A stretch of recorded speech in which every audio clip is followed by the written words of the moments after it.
आभार।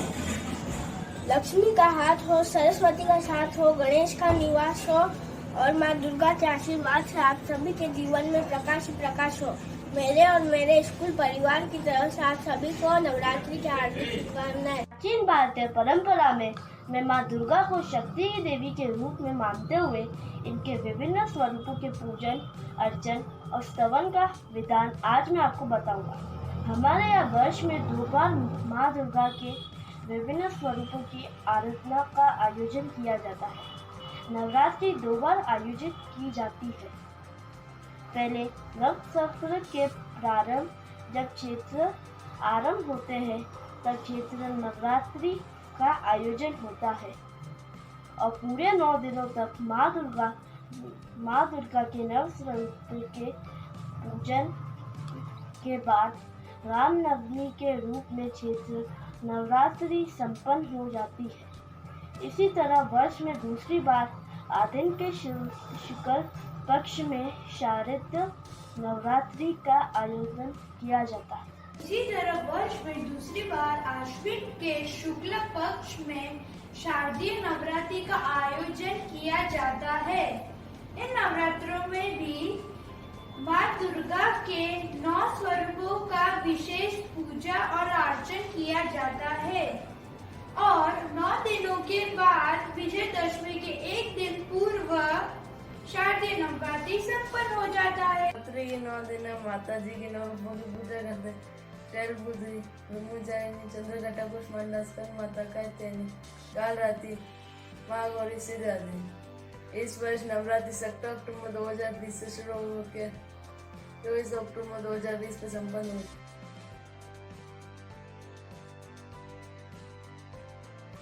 नवरात्रि का पहला दिन है और घट स्थापना के बाद माँ दुर्गा के प्रथम स्वरूप शैलपुत्री का पूजन, अर्चन और स्तवन किया जाता है।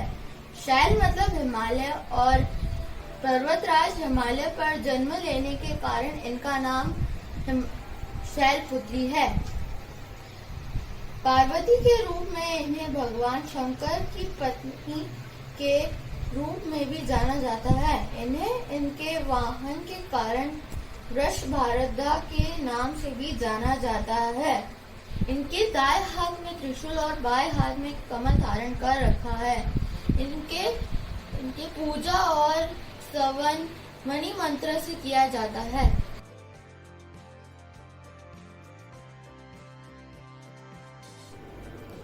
नवरात्र के दूसरे दिन माँ दुर्गा के देवी ब्रह्मचारिणी रूप की पूजा करने का विधान है। माँ ब्रह्मचारिणी के दाएं हाथ में माला और बाएं हाथ में कमंडल है।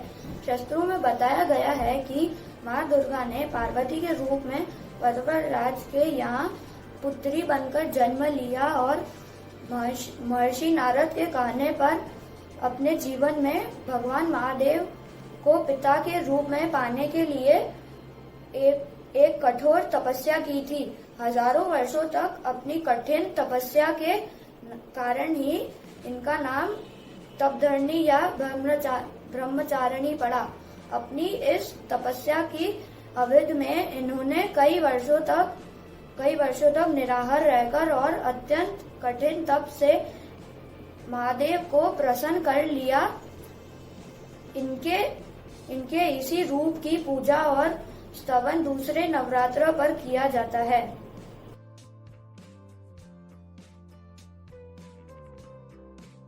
नवरात्रि के तीसरे दिन दुर्गा जी के तीसरे रूप चंद्रघंटा देवी के वतन पूजन और स्तव करने का विधान है।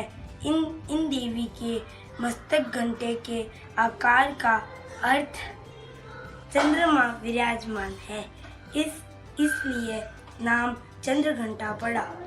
इस देवी के 10 हाथ माने गए हैं और ये खड्ग आदि विबंध, अस्त्र और शर्व से सूझती है।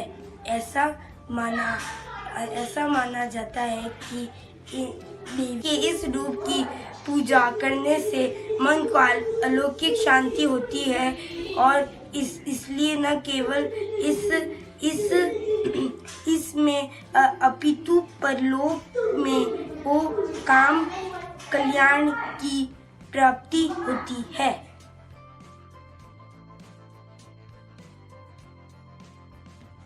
नवरात्रि के चौथे दिन दुर्गा जी की चतुर्थ स्वरूप माँ कुष्मांडा की पूजा और अर्चना की जाती है। माना जाता है कि सृष्टि की उत्पत्ति से पूर्व और चारों ओर अंधकार था तो माँ दुर्गा ने इस अंड यानी ब्रह्मांड की रचना की थी।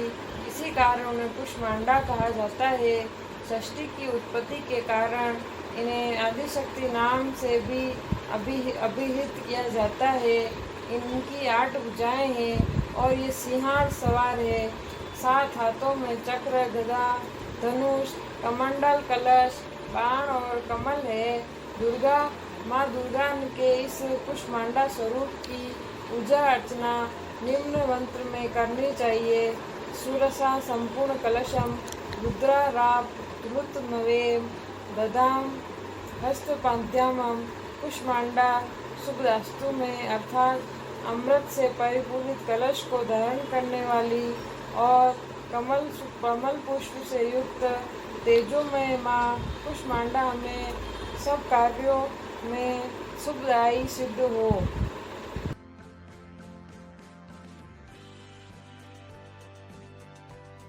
नवरात्रि के 5वें दिन माँ दुर्गा के 5वें स्वरूप स्कंद माता की पूजा और अर्चना की जाती है।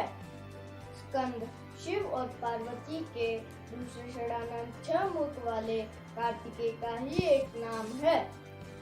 स्कंद की माँ होने के कारण ही माँ का नाम स्कंद माता पड़ा। माँ के इस रूप में उनकी 4 भुजाएं हैं। बाईं ओर वाली ऊपरी भुजा में उन्होंने स्कंद अर्थात कार्तिकेय को पकड़ा है। उसकी निचली भुजा में उन्होंने कमल का फूल पकड़ा हुआ है। उसकी दाईं ओर वाली ऊपरी भुजा में उन्होंने शहद मुद्रा पकड़ रखी है और उसकी निचली भुजा में उन्होंने श्रेष्ठ कमल का फूल पकड़ा है। सिंह इनका वाहन है। सूर्य मंडल की शिष्ट देवी होने के कारण ही सूर्य सहस्त्र अलौकिक तेजोमय मंडल इनके चारों ओर दिखाई देता है।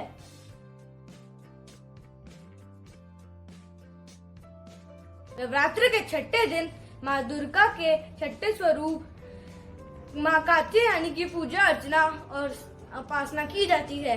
ऐसा विश्वास है कि इनकी उपासना करने वाले को धर्म, अर्थ, काम और मोक्ष की प्राप्ति होती है।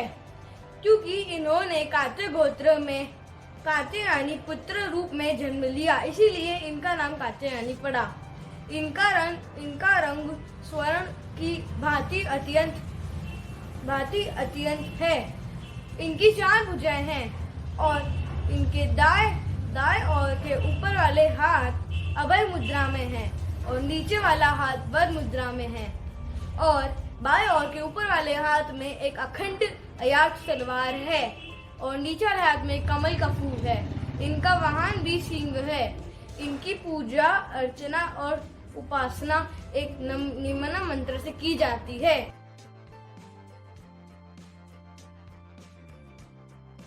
नवरात्रि के 7वें दिन दुर्गा माँ के 7वें स्वरूप माँ कालरात्रि की पूजा अर्चना का विधान है। इनका रंग अंधकार की भांति काला है। बाल बिखरे हुए हैं। इनके गले में दिखने वाली माला बिजली के जैसे चमकती है। इनको असुरिक शक्तियों को विनाश करने वाला बताया जाता है। इनके 3 नेत्र हैं, 4 हाथ हैं। पहले वाले हाथ में खड़क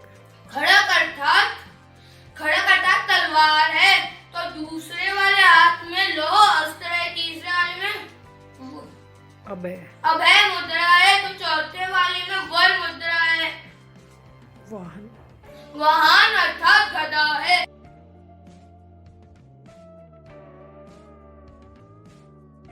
नवरात्रि के 8वें दिन दुर्गा जी के 8वें स्वरूप महागौरी की पूजा और अर्चना की जाती है। जैसा कि इनके नाम से स्पष्ट पता चलता है कि इनका पूर्ण रूप से गौर है और अर्थ सफेद। इनके वस्त्र भी सफेद रंग के हैं और इनके आभूषण भी। इनका वाहन बैल है और इनके 4 हाथ हैं। इनके ऊपर वाले हाथ मुद्रा में हैं और इनके नीचे वाले हाथ में त्रिशूल है। इनके ऊपर वाले दाहिने हाथ में डमरू है और इनके नीचे वाले हाथ में मुद्रा में है। ऐसा वर्णन मिलता है कि भगवान रूपी ध्रुव के लिए हजारों साल तक कठिन तपस्या की, इसलिए उनका रंग काला पड़ गया। पर भगवान महादेव ने गंगा का से उनका रंग फिर से गौर कर दिया।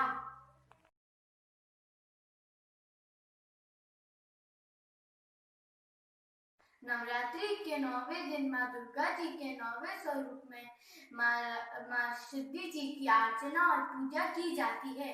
जैसे कि इनके नाम से ही स्वरूप हो रहा है कि ये सारे प्रकार की सिद्धि देने वाली देवी है।